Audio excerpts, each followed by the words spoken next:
really cool.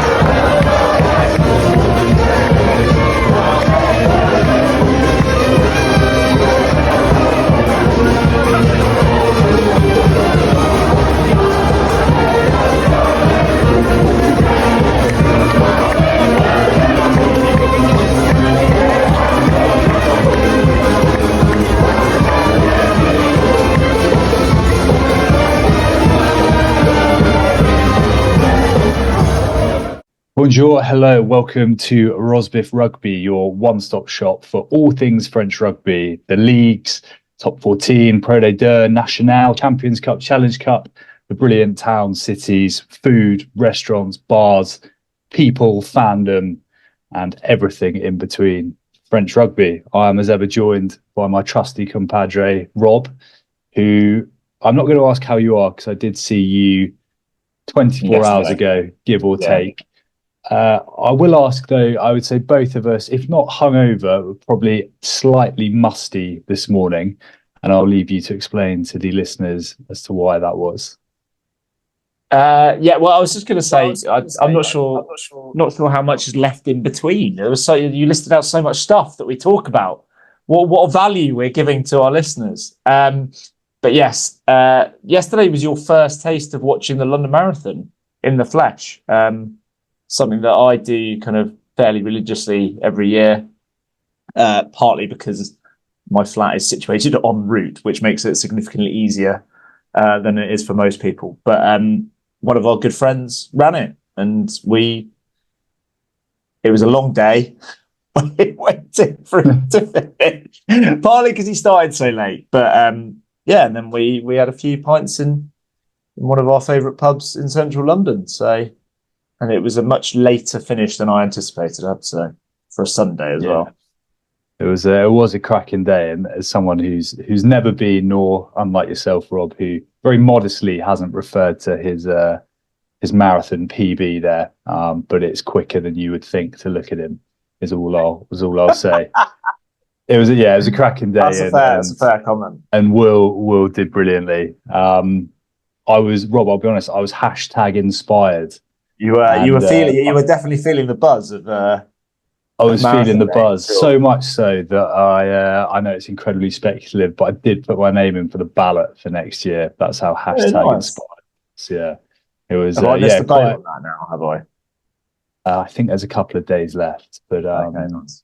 It does also. We were talking about, and we won't dwell on it too much, but there's another marathon that's maybe of interest to the French rugby fan, which takes place, I believe, in September in and around Bordeaux, called the Marathon de Médoc. Do you want to briefly explain what that entails? Because it's quite something.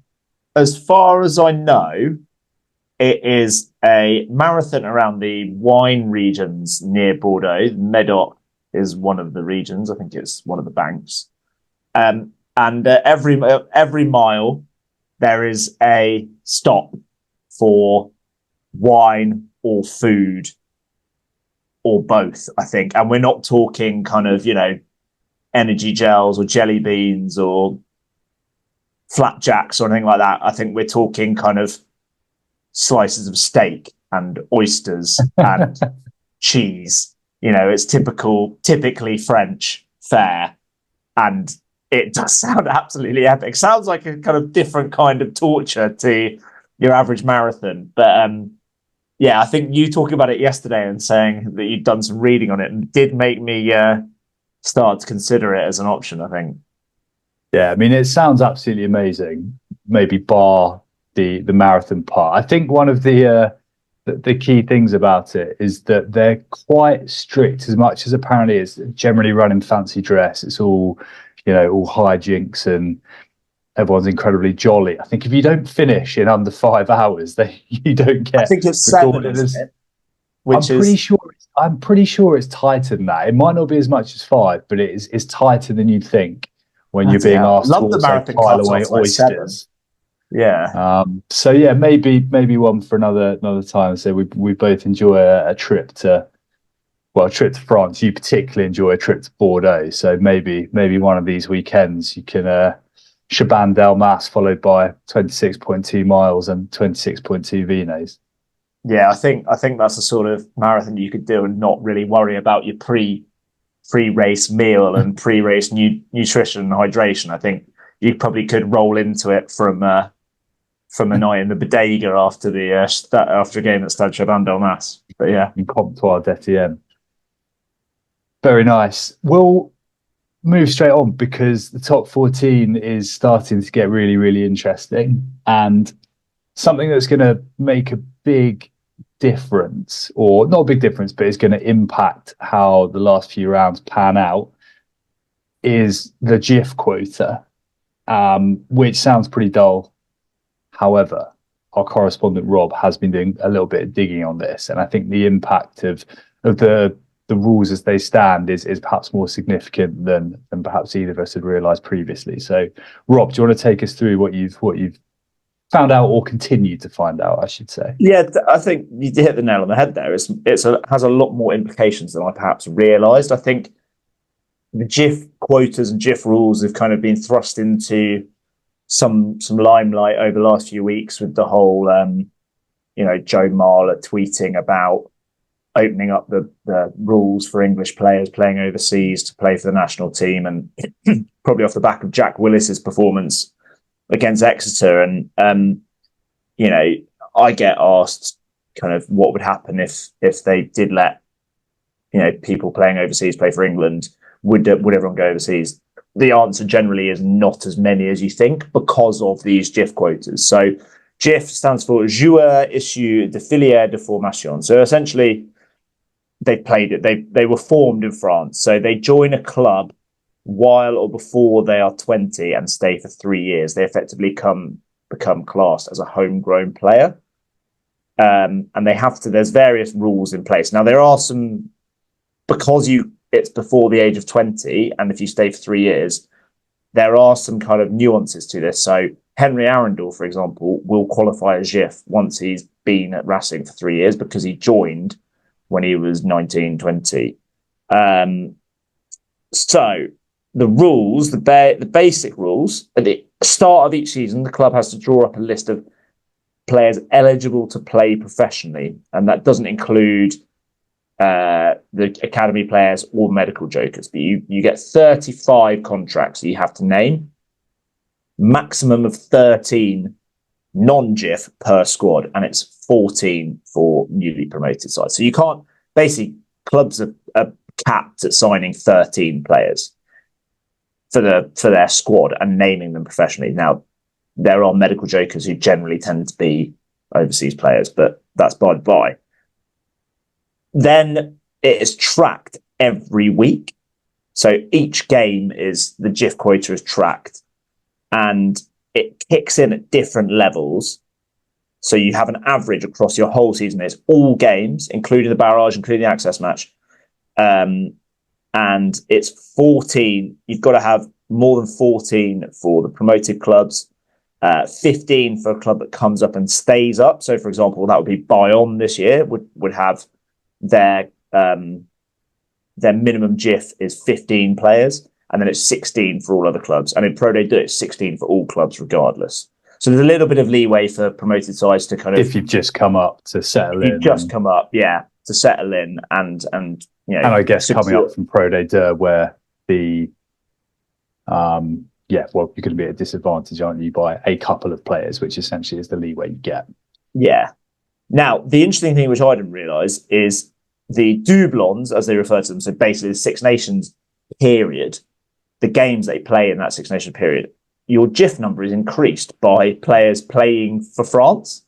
So, for example, Toulouse's game against Castres, which I was at, which was a Six Nations Fellow weekend, Toulouse had 16 JIFFs plus 8 France 15 players. So that's the likes of Ramos and Francois Cross and people like that. And then 2 France Sevens players. So France Sevens players also have this rule, as do the under 20s players. The under 20s players have to have played 10 professional games. So there's one player all season that has applied to, which is Axel Desperez for Po. Whereas like Toulouse in that that weekend against Castro. Didn't get one for Castro Ferreira because he hadn't yet played 10 professional games for Toulouse. So that is quite complicated in itself.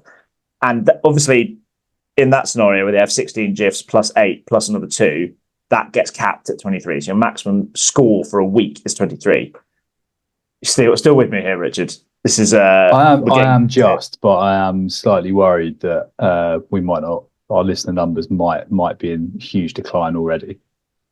So basically, you've got to average 16 over the course of the season, and there are various ways that you can bump that up. Long story short, now I've got a quiz for you, Richard. Oh no! And for the listeners, because this is what we want to know. Who do you think has the best JIFF quota? Who has the highest average number of JIFFs across the season? Ooh, I'm going to go with. I don't think it was a red herring. I'm going to go with Toulouse. Correct. 20.95. Any guesses at second and third? And third, perhaps Bayonne up there. Bayonne a third, 19.3. Second, oh God, let's say Racing. Correct. Very good, Richard. Yeah. Is it actually? 19.71. Oh, nice. The only reason the reason I said Racing is they always, on their team sheets, they always have a little thing next to them for however many have come through the academy, which I think a few of the teams do. But yeah, quite a they always seem to have loads, or they shout about it. Oh, turns out I know the JIFFs. Well, who has the worst JIFF quotas? Surely it's Montpellier Madness. They are currently second worst. So the other one, I would say, it makes sense if you know the rules. Oyonnax. Correct. They are 15.62, which is above their quota, whereas Montpellier, perhaps unsurprisingly, are the lowest below their quota, and they are the furthest away from hitting their quota. What a surprise. There is one other team that is below their quota. Clermont.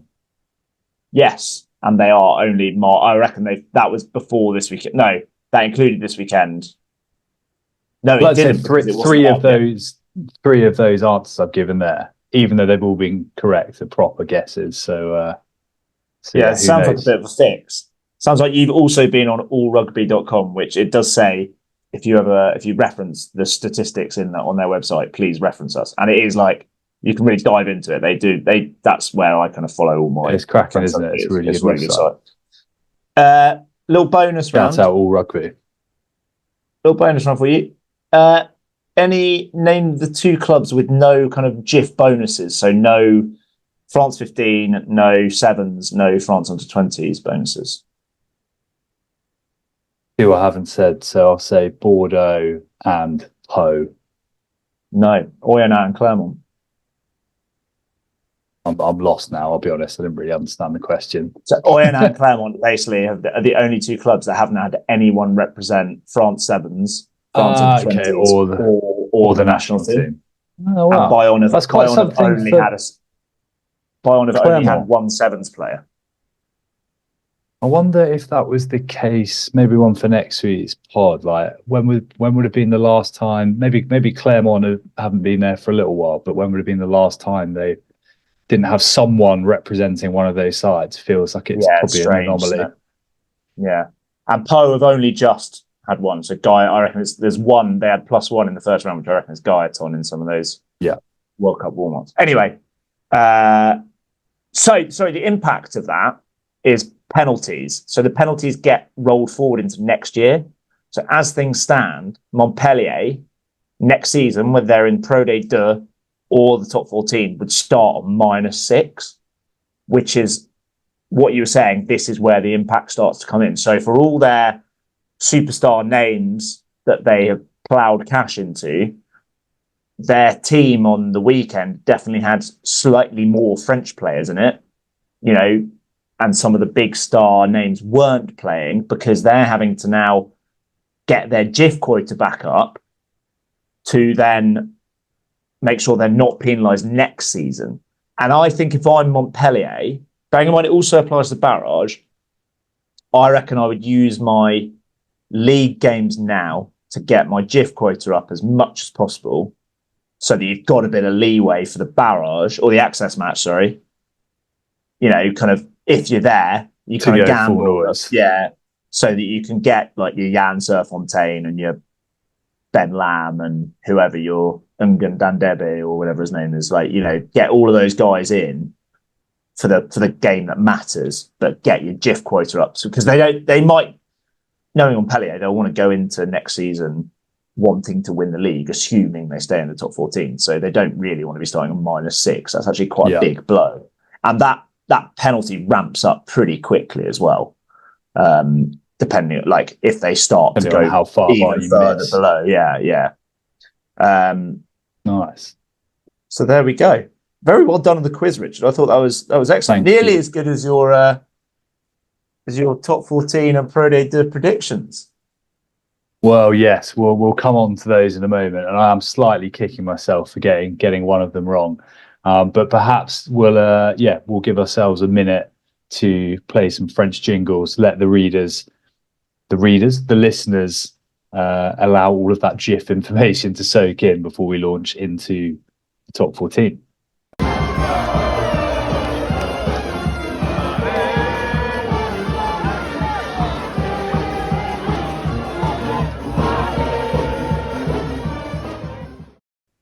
Top 14, another week, some real close games again. Where do you want to start? Just generally, like the results this weekend, the teams that it didn't as dramatic as the games were, and there were a lot of dramatic games. Not a lot changed. Like the three teams that are trying not to get relegated all lost.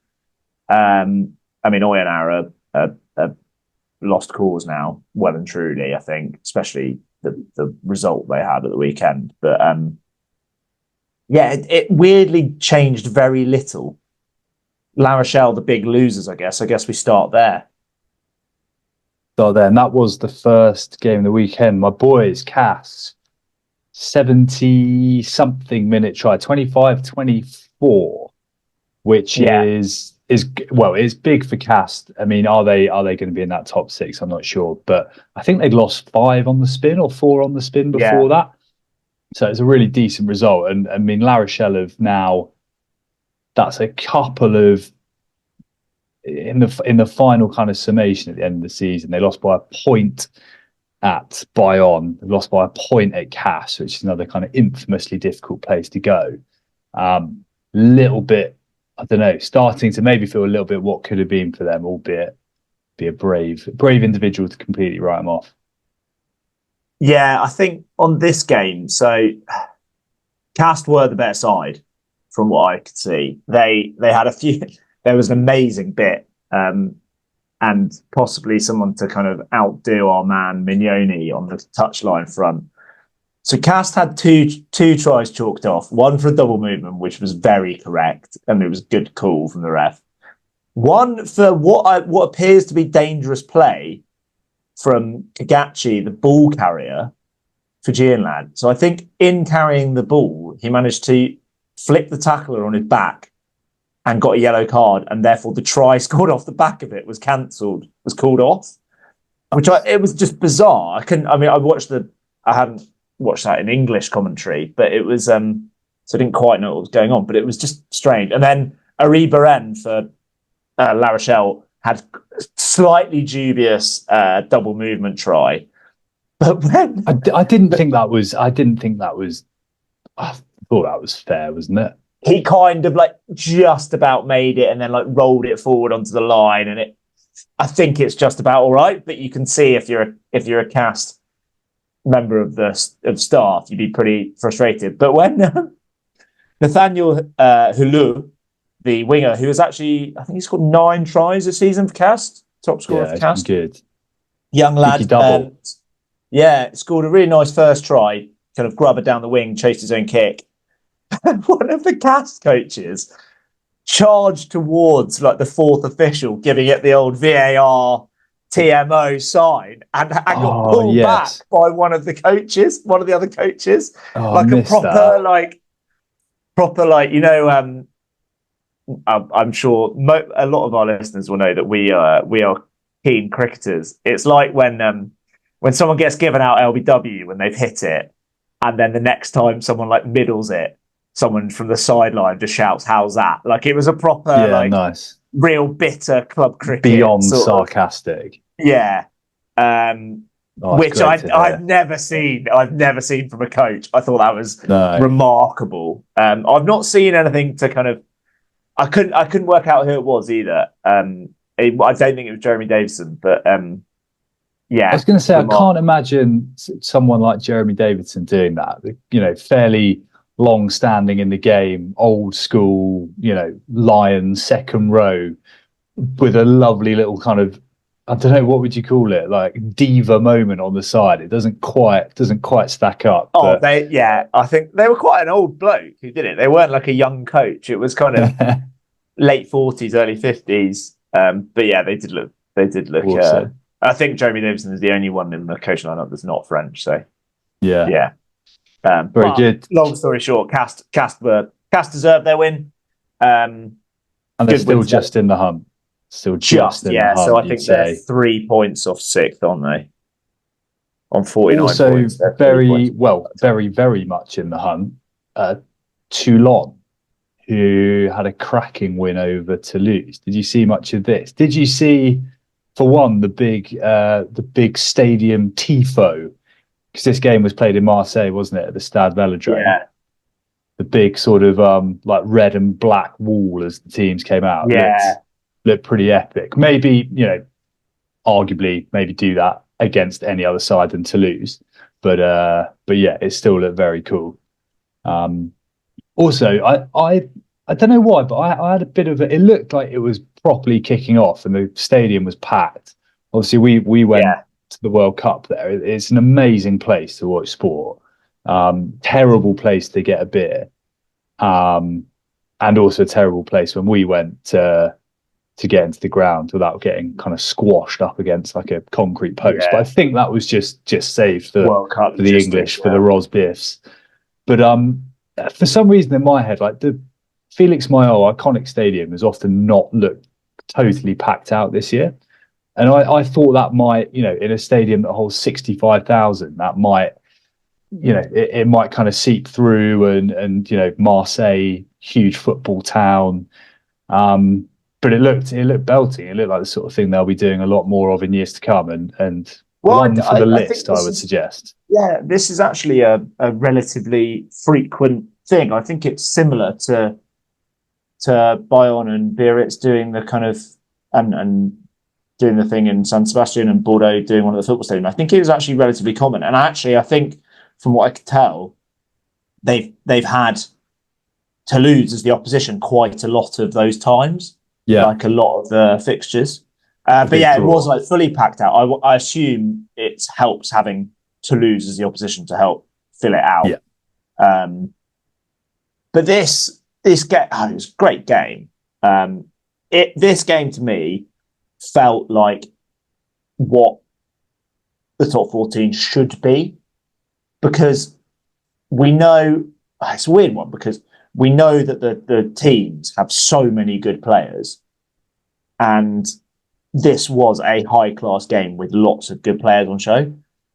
And yet the starting lineup for Toulouse didn't have anyone that started the previous week, which is ridiculous, given the kind of quality of, not necessarily like the quality of the names, but the quality of rugby that they played with essentially a second team, and then even you guys like coming off the bench. But yeah, so Marchand came off the bench, for example, but the whole starting 15 from the Exeter game, none of them started this game. I actually went through and was like, oh my god, it is every single player has been rested or put on the bench. But they still play some, like, the level of coaching and like the secret sauce of Toulouse is just a thing. Like, they look so in sync and just so fluid. Like some more, and it's like the basic stuff of like, and I know we're talking about two French internationals, but Marchand to Flamand at the line out, it's straight in, it's straight down, then they're moving the ball and they're getting over the gain line and they play with so much pace. I guess they kind of were slightly the better team in this. I think it was a little bit of a smash and grab from Toulon, especially with the red card just before half time. So Aloanisi got sent off on the 39th minute for a high shot on Matisse Castro Ferreira. Have you seen this? I haven't. It feels a bit harsh. It's like he clocks Aloanisi is huge as well. Yeah, he's enormous. Matisse Castro Ferreira is 6'2", 6'3" as well. Look, he's not a small lad, despite being quite young. But he does get clocked on the jaw. But Aloanisi is like bent at the waist. He's rapping. There's a slight drop in height. Like for me, there would have been enough mitigation. But it's one of those ones where the sheer force of the man and the sheer height of the man makes it look horrific. Like I think he was bent at the waist and wrapped, and there was a little dip in height. I think it could have been a yellow. And you don't really want to lose a big lump against Toulouse when they're going to bring Miafu off the bench, and that had quite a big impact when Miafu came off the bench. I think as you say, they were probably the bits. I didn't see that, but I did see a bit of a decent chunk of the second half and the highlights and tries and what have you. I think you have to say kind of fair play, even if it was a little bit smash and grab. 14 men against Toulouse, and maybe it wasn't their best 15, but they certainly had some arguably kind of world 15 pushing players coming off the bench. And I think it maybe shows, it's quite scary, as you say, the strength and depth in the Toulouse side. But you've said for a couple of weeks now that Toulon have started to really fire. I thought again they looked huge, not just down the week, but they all just look massive.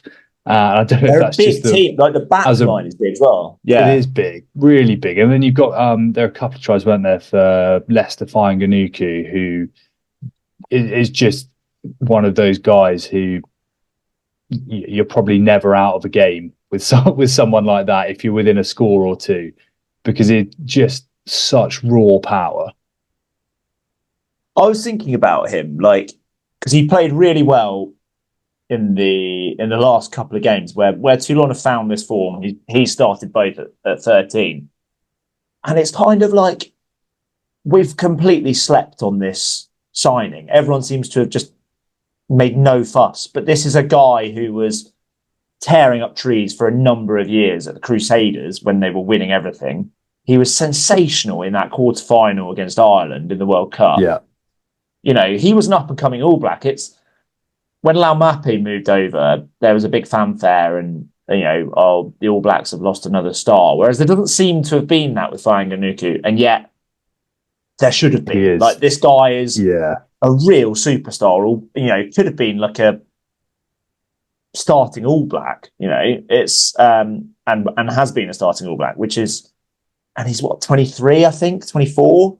Yeah, he's young. For him to kind of up sticks at that age is quite a big statement, and it just seems to have been glossed over. And he is starting now to show the form that you might expect. And it's kind of what I was saying, this is kind of what the top 14 should look like. When you get these names and then you get them playing like this, it's great to watch. Yeah, it really is. It's coming, and can they compete with a fully loaded Bordeaux and fully loaded Toulouse? I don't know, but they probably can for patches. And as we said the other week, it's coming together at the right time for them. They're a team you really, really wouldn't want to play against. Not that there's any weak sides, but they'd probably be pretty low down the pile. And it's great to see as well, pure sheer genius acknowledged at the end of the game. Mignoni and Ugo Molla embraced. You could just about see a bit of the clipboard, and Ugo Molla had to concedingly kiss Mignoni on his beautifully shiny head. There was a Laurent great Blanc, moment. Fabien Barthez moment, wasn't there? There And really then it was returned with like a number of proper bum pats from Mignoni on Ugo Moller as well. It was a lovely moment. I think that just to finish up on this, the big difference is actually Melvin Jaminet. It was quite a nice little matchup. Reborn, doesn't he? Both him and Ramos opposite each other, and Ramos looked sharp, and he missed 3 kicks. They were tough. The kicks Ramos missed, whereas Jaminet's kicking, his boot is just enormous, and he is looking really good. I'd still pick Ramos every day of the week over Jaminet, but it's nice to see Jaminet back in some form and clicking in a side that is really starting to fire. They've just got a lot of players that are just playing some really good rugby all of a sudden. Dave Ribbons is really consistent for them, which is quite nice to see as well from an English perspective. Yeah, they're going nicely. Before we maybe touch on the last game, a little bit of a summary elsewhere. Perpignan now looking up the table very much. There was a point when, well, obviously Bordeaux hadn't played, but I think they were a point behind Bordeaux. Beat Lyon 51-20 pretty comfortable, albeit it was quite close with about 20 minutes to go. And it was just sort of overpowered them. Pau won the Simonsico.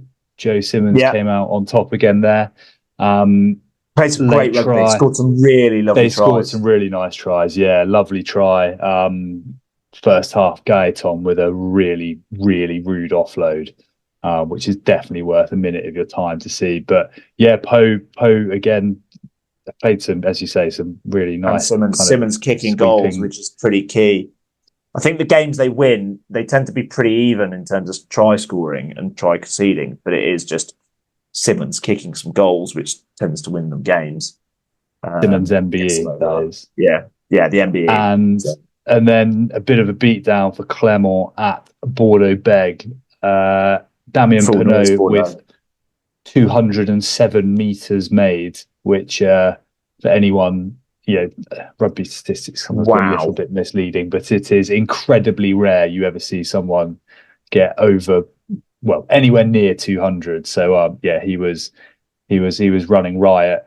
Again, a minute of everyone's time is Louis Biel-Bierret's last minute tackle on is it Carbonneau?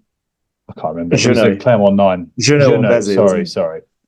And unbelievable. And then Penaud intercepts and sort of like flicks it up with his right boot.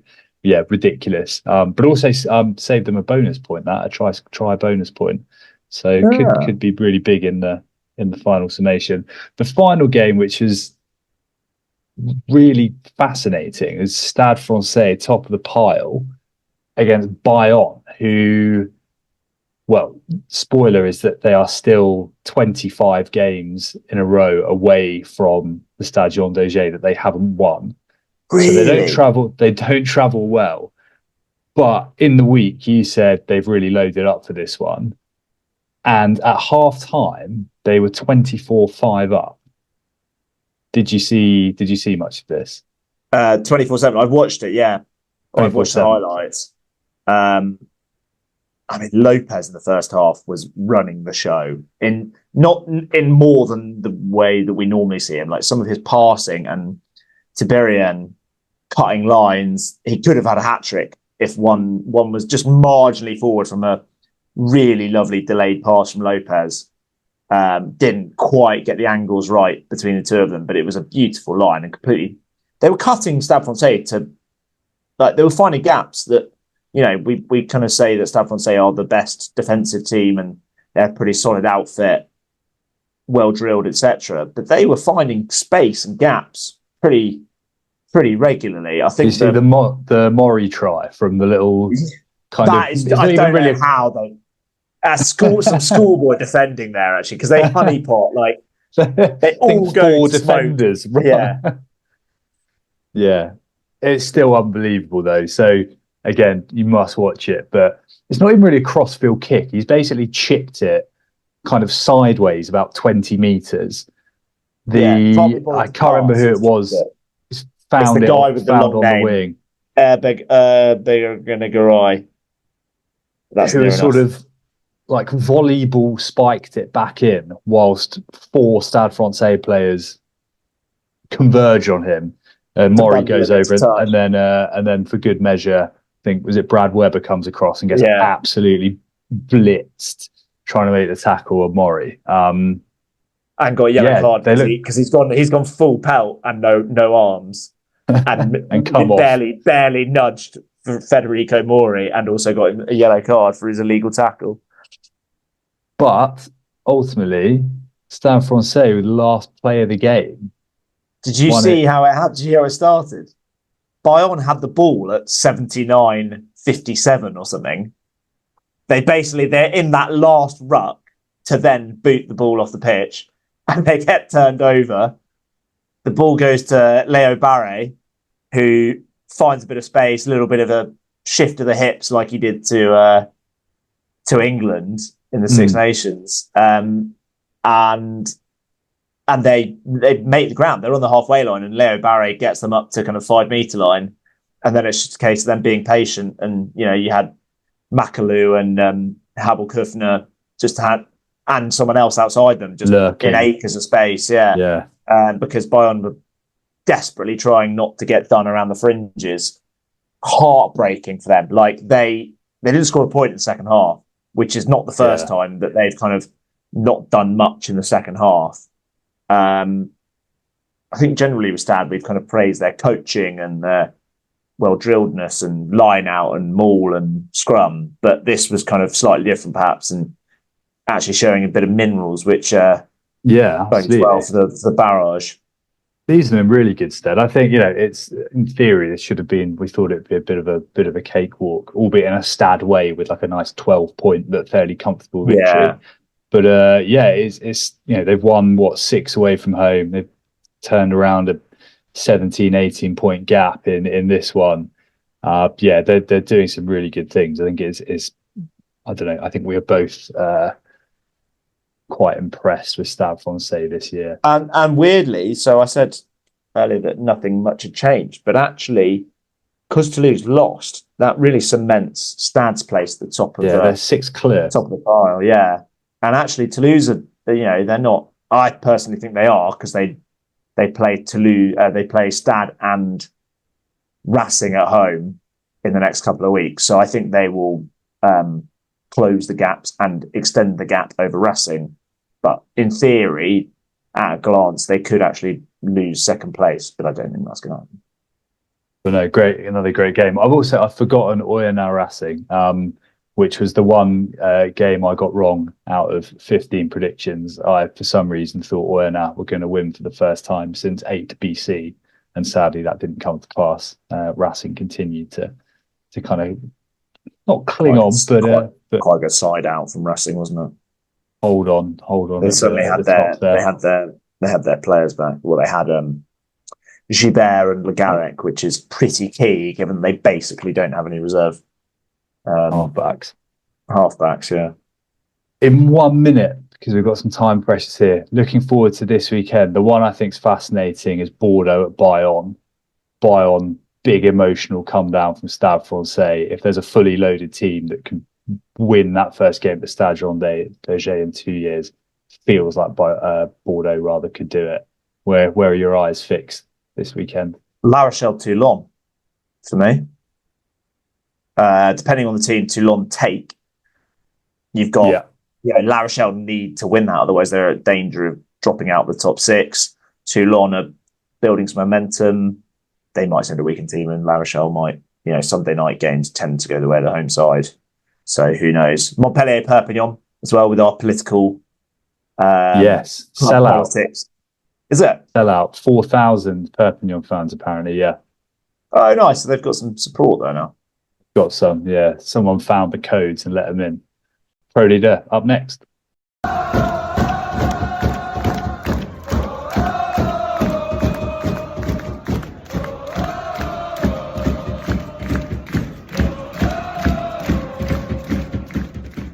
Everyone's favourite league then, Pro Leader, which is as we said, for a little while, but at the end of a truly marathon season is really reaching its pointy end.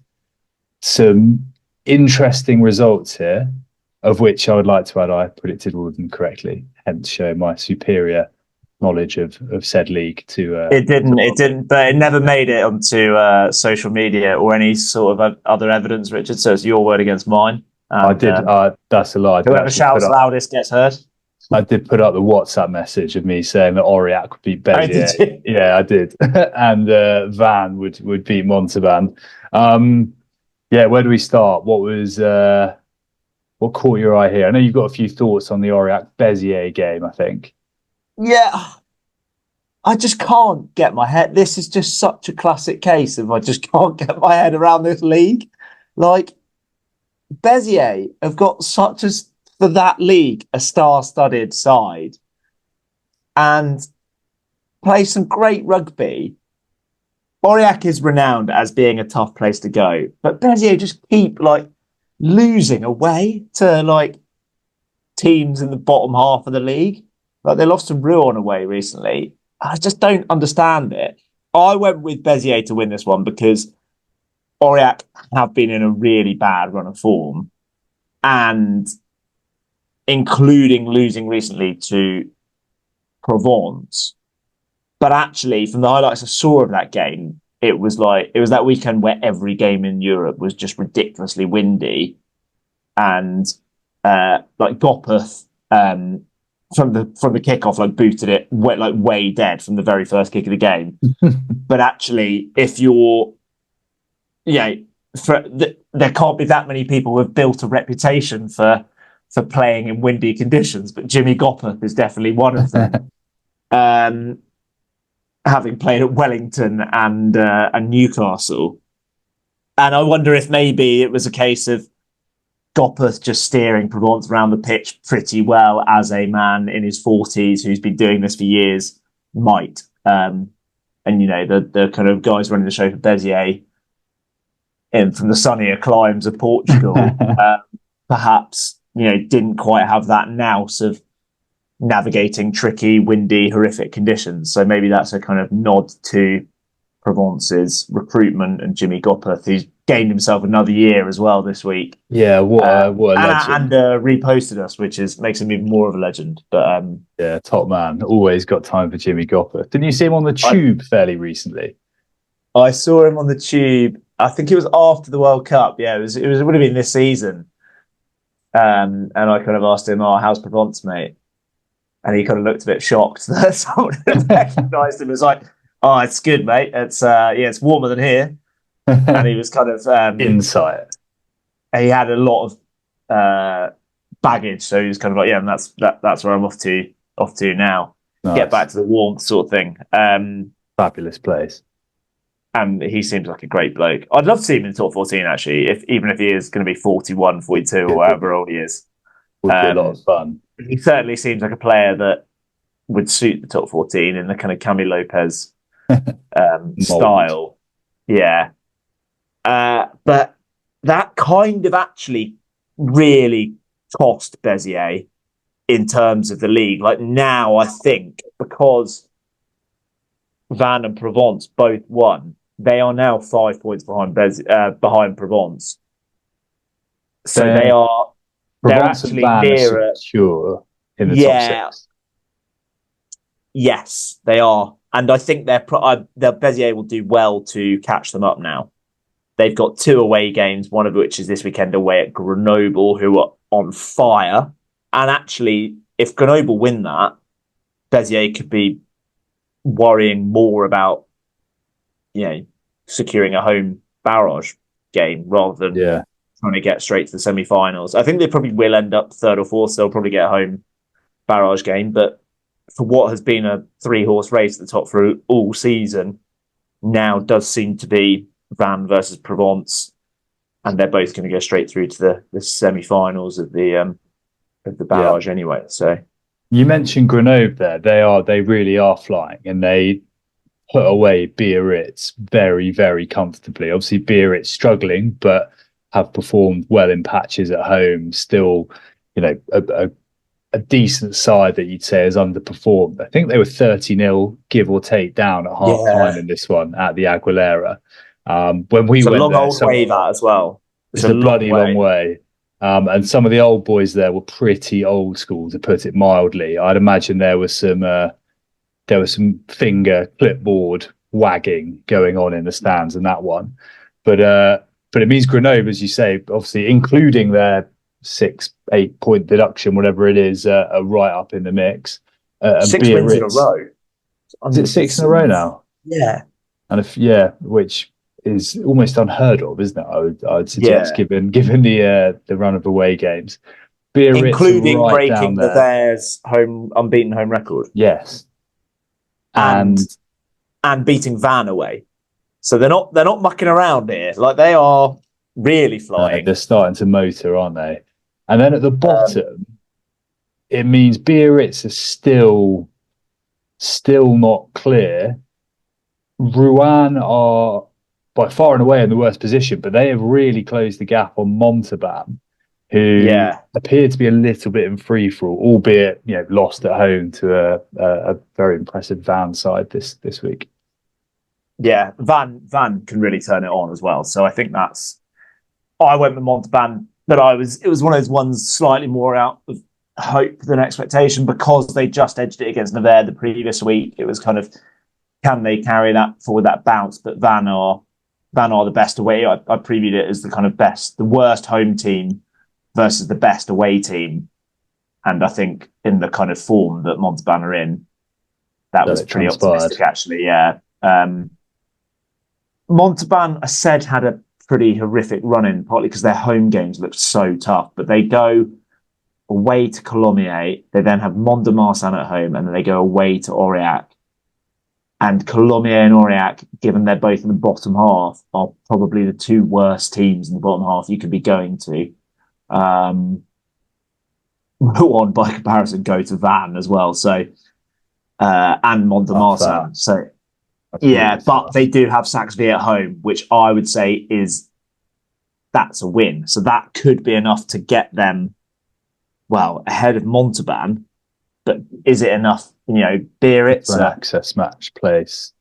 Yeah, and Biarritz are currently 6 points ahead of Rouen and 4 ahead of Montauban. So in theory, they've got at least one win margin for error, but they go away to Agen, home to Provence, away to Brive. So that's none of them have got easy games there. Rouen have probably got the most bankable win with the home game against Saxby, who should now be safe after a great couple of weeks, actually, or great 3 weeks, unbeaten in 3 games, which is pretty useful. Put away Brive. They put away Brive, big second half showing. I would say, I think we were kind of joyously texting each other and another friend of ours that Saxby are pretty much safe and in Pro D2 for another year. So it is a 3-way battle at the bottom. I think Biarritz will probably be all right. It's just who's going to end up in the access match and who's going straight down. It's going to Rouen. As it always does. It's gonna change, and there's going to be loads of twists in the last few weeks. Feels like there are an incredible number of moving parts in this, because it's such a long season, and then you have the sort of quarterfinals, barrage, access match. You speak about Biarritz. Biarritz have to play Van at some point.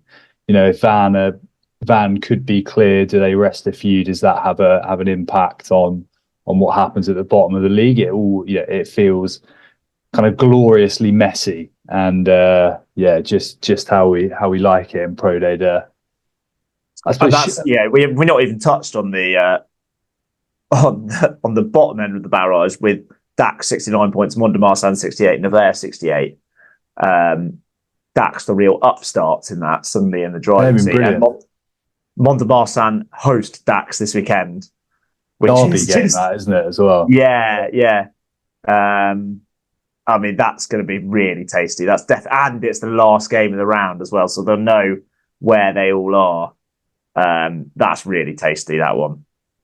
Excellent. And I've just seen Dax play Nevers on the last game of the season. Go to Nevers on the last game of the season. Wow. So that could be anything. anything can happen in the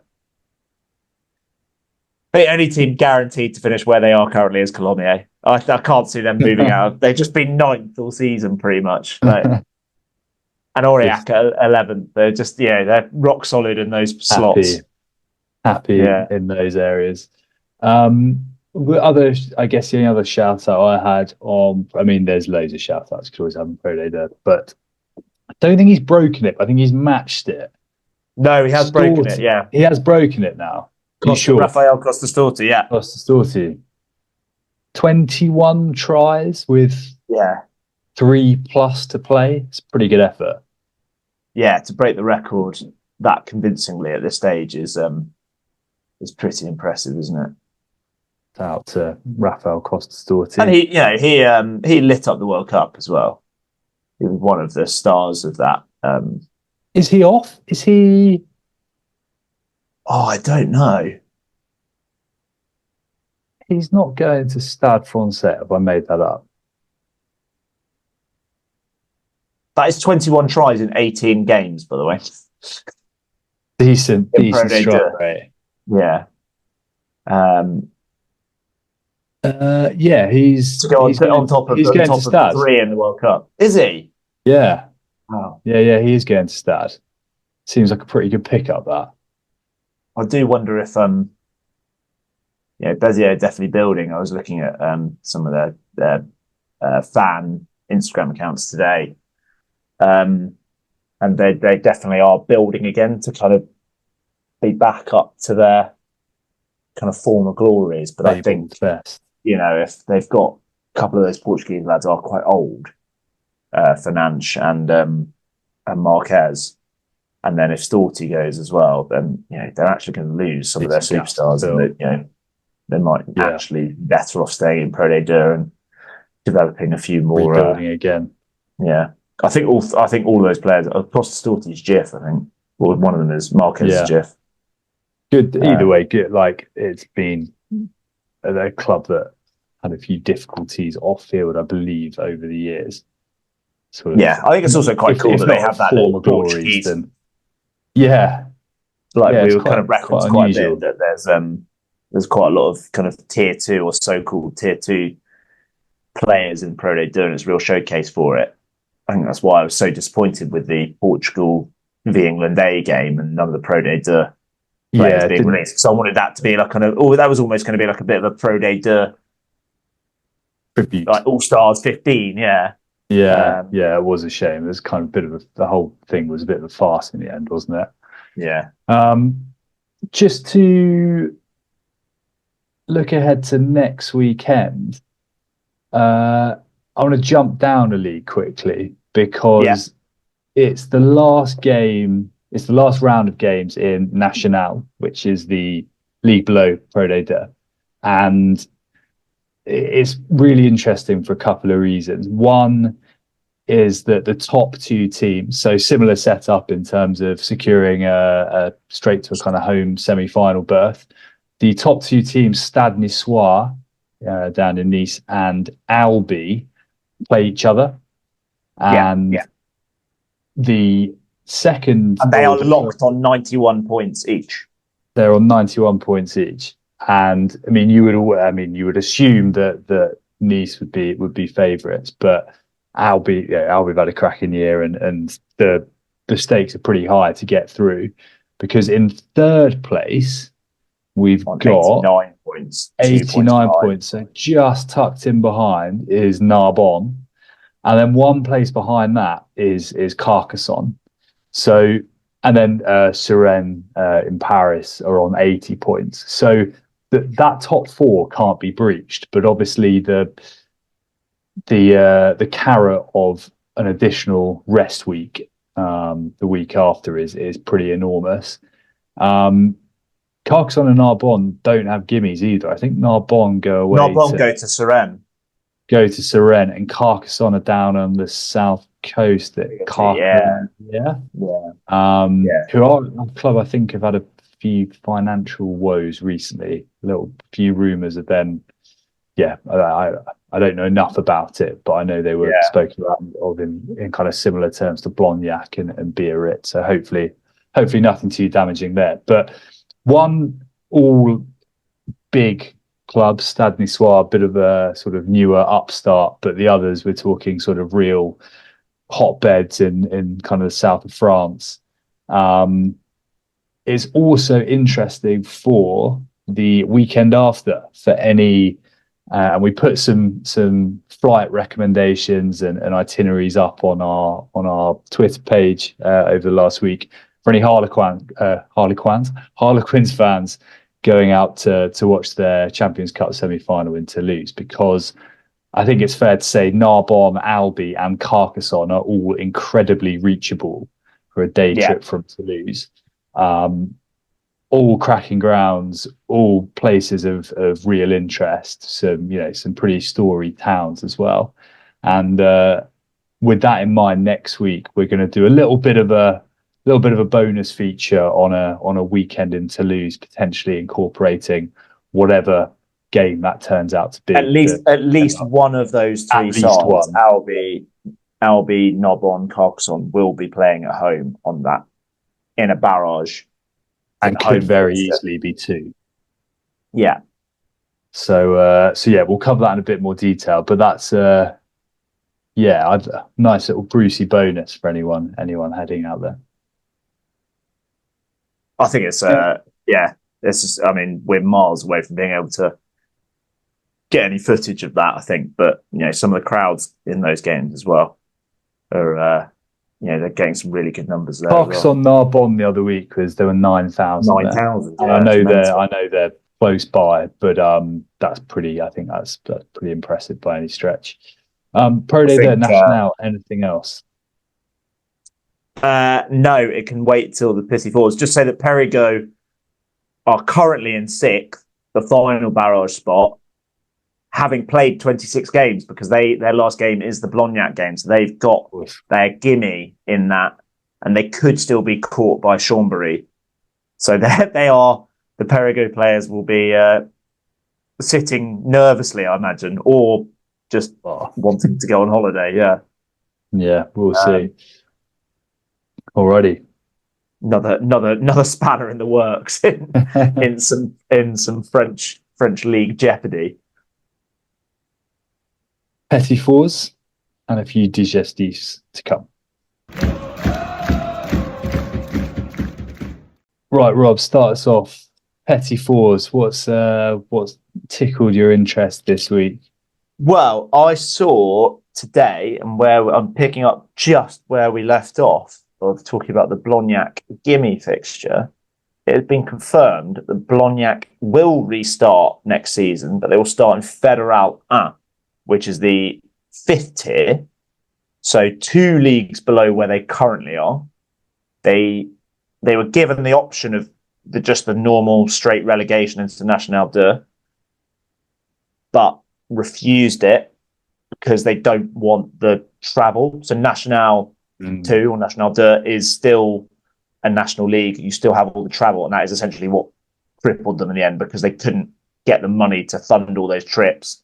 Whereas Fédéral 1, Fédéral 1 has regional pools, so they have less travel, which helps them kind of manage their costs. So they've kind of basically been able to choose where they go back in. I think they've generally been quite supported. They've had a bit of guidance and mentorship from Toulouse as well, Stade Toulousain, to kind of help them navigate the murky waters as well, which is quite nice, quite a heartwarming story actually that I was reading through Google Translate earlier. That's good to hear. They've not totally gone to the wall. Yeah, and I think I saw that they're losing about 10 players from where they had. So about 10 of the squad have found other employment in Nationale 1 or 2. So good for them as well. But it sounds like they should have a fairly decent squad as well, and they've kept a core, and hopefully those guys, I imagine they'll still be getting paid, especially off the back of that article in the Telegraph this week, which I know has attracted quite a lot of attention on Twitter about Charlie Morgan article. Club Rugby. Yeah. It was a fascinating article. If anyone, there's an article by Charlie Morgan about payments in club rugby, and we kind of responded with, I would love to see what this looks like in France. But yeah. Nice. No, that's good. That's good to hear that they're at least tentatively kind of stabilised and hopefully on the way back up. And if there was anywhere geographically that you might sneak a few half decent rugby players coming away from other clubs or whatever, then it's going to be a Blognac, isn't it? Or Toulouse as a Blognac as a suburb of Toulouse. What else? Anything else heartwarming on your Petit-Fours? I've got one, but you can go if you want. I've got another one. Yeah. I think you might have seen my one, but it's a little question for you. Okay. Yeah, I haven't got too much. So a couple of little transfer things that have been confirmed. Georgian back row Andre Diwali to Perpignan, 18 years old. So the Georgian contingent in French rugby continues to swell, which is great to see. You'd imagine an 18-year-old Georgian back row that's been picked up by Perpignan without wanting to mix too many stereotypes together. There's probably going to be a fairly physical young man. So yeah, it'd be really cool to keep an eye out for him. And I think this was actually confirmed early last week, but obviously we recorded on Monday. But it was Joshua Moresby, who's gone from the Hurricanes. He signed a 2-year deal. I think he might even be the top scorer, well, at least in the Hurricanes, but possibly in Hurricanes are top Super Rugby at the moment. He's going to Montpellier. No. Another. Well, you know who else? Have you seen who else is going to Montpellier? Rejoining Montpellier. Yeah, we don't need to talk about that. Yeah. He's playing some good rugby, and Biarritz have got some, they've got their own financial woes to sort out. And I imagine getting rid of Mohamed Aras. I wonder how much he is getting paid at Biarritz, to be honest. I don't know, mate. You'd hope less than Jonathan Joseph. You'd hope. Hope less than Billy Searle. That's what I'd hope. Yeah. The other, what else have I got here? It is this weekend. It's the women's cup final. It is Bordeaux v Toulouse, and it is very logistically well thought out. Being played in Agen, so kind of smack between the two. Slight caveat is that I think they're going to be missing a few stars because it is also the Grand Slam decider of Le Crunch. The only game in the Women's Six Nations. The only game, which is being played at your favourite place, Stade Chaban-Delmas. So, and I think has already sold out. So probably a pretty cool occasion. That would be good. That will be a good game. This is my last thing, and it's not as related to the French side of things. But I know I said earlier, so Damien Penaud made 207 meters against Clermont. Yeah. Which is kind of off the scale stuff. Do you want to hazard a guess at how many meters Ellie Kildun, the English and Quinn's fullback, made against Ireland in their, I think it was 88-10 win at Twickenham? 300? Yeah, you're not far off. It's 351. Which is give or take a quarter of a mile, which is kind of off the scale stuff. But I thought while we were talking about the final of Le Crunch, remiss to not touch on that because that is wild behaviour.